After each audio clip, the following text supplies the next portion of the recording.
Assalamualaikum warahmatullahi wabarakatuh. Innal hamdalillah nahmaduhu wa nasta'inu wa nastaghfiruh wa na'udzu billahi min sururi anfusina wa min sayyiati a'malina may yahdihillahu fala mudhillalah wa may yudhlilhu fala hadiyalah. Asyhadu an la ilaha illallah wa asyhadu anna Muhammadan abduhu wa rasuluh la nabiyya ba'dah. Saudara-saudaraku, alhamdulillah kita panjatkan kehadirat Allah Subhanahu wa taala sampai pada hari ini ya, hari Senin ya, tanggal 29 April 2024, masih memberikan banyak nikmat, khususnya nikmat iman, nikmat Islam, serta nikmat sehat, sehingga kita bisa bertemu kembali di podcast Lukman Effendi. Saudara-saudaraku, perhelatan pemilihan presiden dan pileg, pemilihan legislatif sudah selesai dengan ditetapkannya ya, pemenang Pilpres di tahun 2024 ini, yaitu Bapak Prabowo Subianto dan Wakil Presiden Gibran Rakabuming Raka. Banyak yang bersedih, banyak yang bergembira, banyak yang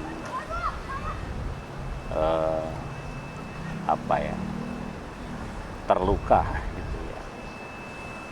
Dan pada podcast hari ini saya mencoba untuk menampung banyak pendapat ya tentang bagaimana nasib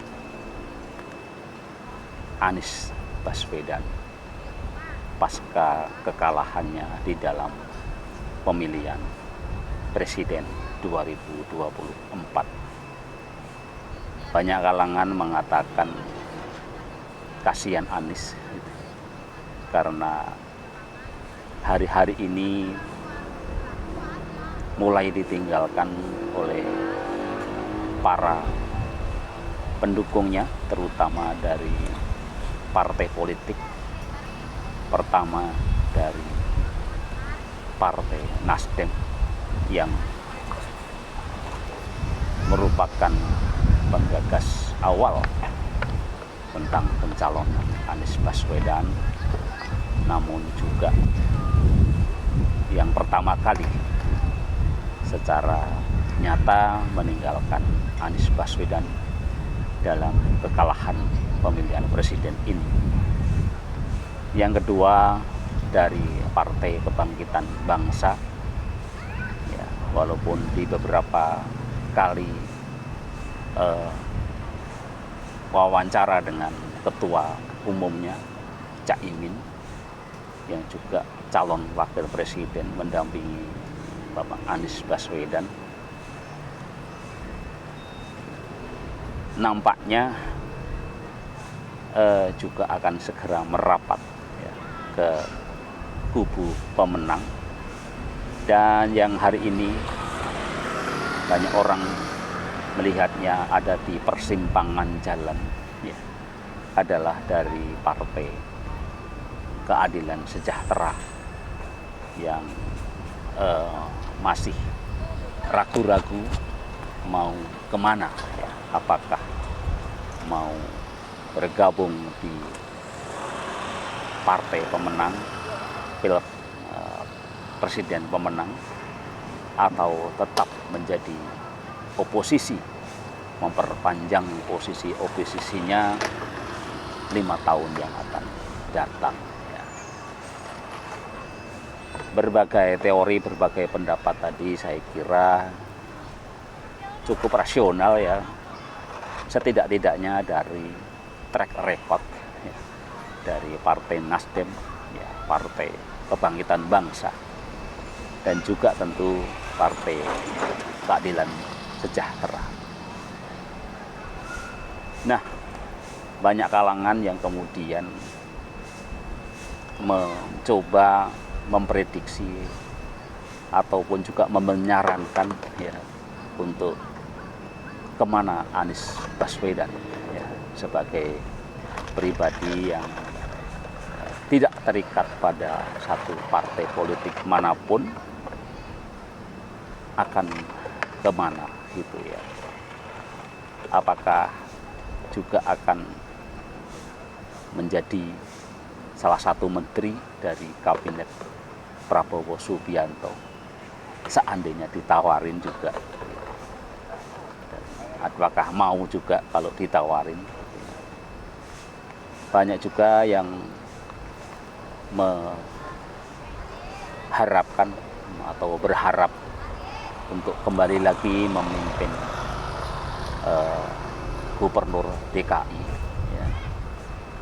Ada lagi yang mengusulkan untuk membuat partai politik sendiri. Saya kira itu opsi-opsi yang selama ini beredar ya. Dan dari banyak opsi itu barangkali saya juga mencoba untuk menimbrung ya, memberikan opsi tentu sesuai dengan kapasitas saya ya, yang tidak terlalu banyak tahu tentang politik ya.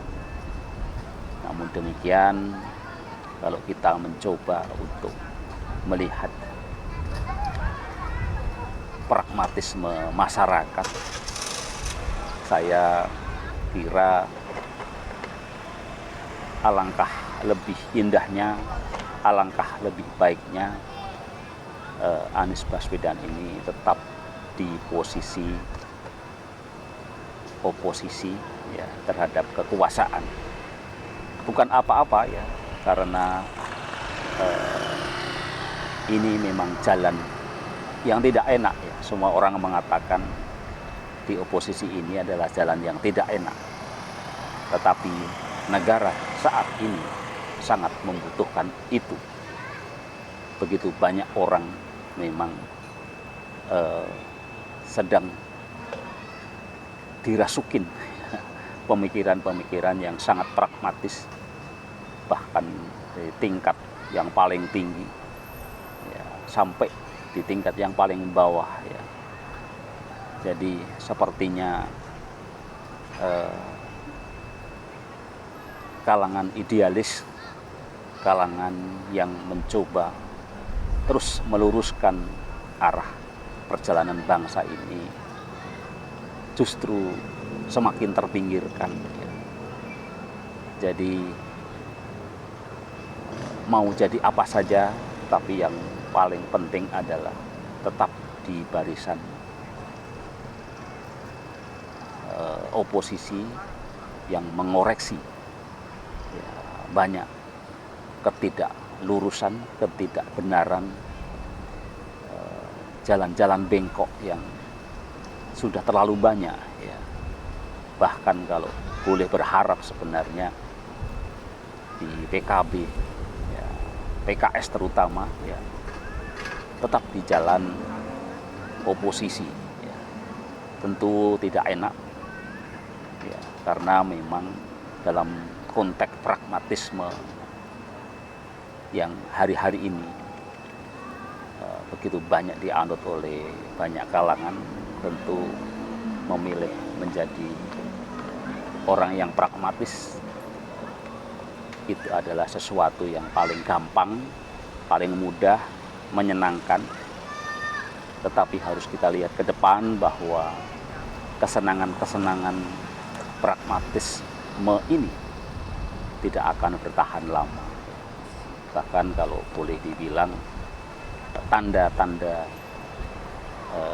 kerusakan ini akan semakin rusak, dan tentu selalu ada titik balik untuk menuju pada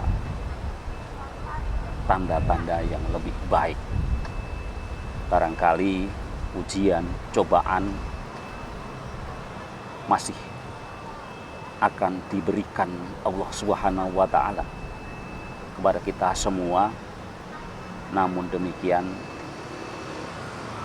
kita berharap, saya berharap, Anda semua berharap, ya, kita bisa bertahan dalam ujian-ujian ini, karena hakikat kemenangan sebenarnya adalah bagaimana kita tetap tegak lurus di tengah godaan-godaan dunia, godaan-godaan gemerlapnya dunia yang terus menghantam kita. Jadi saya kira itu yang bisa kita sampaikan, ya. Jadi mau menjadi gubernur, ya, kalau masih ada yang partai yang menginginkan, ya, karena inilah nasib yang tidak punya partai, ya. Jadi semuanya memang akan tergantung partai. Saya kira tetapi pilihan menjadi gubernur masih lebih baik dibanding menjadi menteri,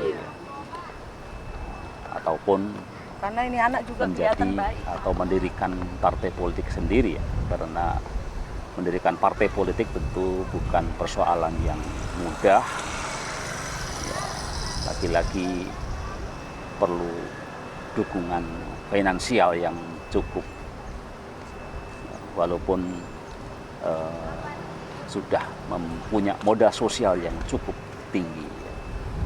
Hanya saja memang untuk bisa namanya tetap beredar, ya, memang harus tetap menjadi orang yang disorot kamera, ya. Bagaimana untuk menjadi sorot kamera, ya? Tentu menjadi gubernur, kalau memang dikehendaki beberapa partai politik dan juga masyarakat, tetapi ini pun juga punya resiko, ya, karena kecurangan yang tingkat tinggi saja tidak bisa terbongkar, apalagi di pemilihan gubernur nanti, ya. Saya punya keyakinan kecurangan ini akan semakin besar, dan bukan tidak mungkin, ya, kalaupun Mas Anies nanti dicalonkan oleh satu atau dua partai politik ini bisa memenangkan pertarungan itu. Tentu di atas kertas udah pasti menang, tetapi kita lihatlah hari-hari ini kecurangan sedemikian rupa, gitu, ya. Dan kita terus berdoa, dan saya sih hanya ingin, dan mudah-mudahan juga Anies Baswedan sendiri juga punya ide-ide yang saya kira biasanya jauh lebih orisinal, ya, dibanding saran-saran kita yang sebagai orang di luar, gitu, ya. Dan tentu kita sangat menunggu ide-ide itu, tetapi tetap ide-ide yang menjaga kewarasan, menjaga kebenaran, dan menjaga etika dan moral yang hari-hari ini semakin susah untuk kita temukan di bumi Indonesia ini. Demikian, sekian. Wassalamualaikum warahmatullahi wabarakatuh. Tetap sehat, tetap semangat, sehat fisik, mental, sosial, dan spiritual.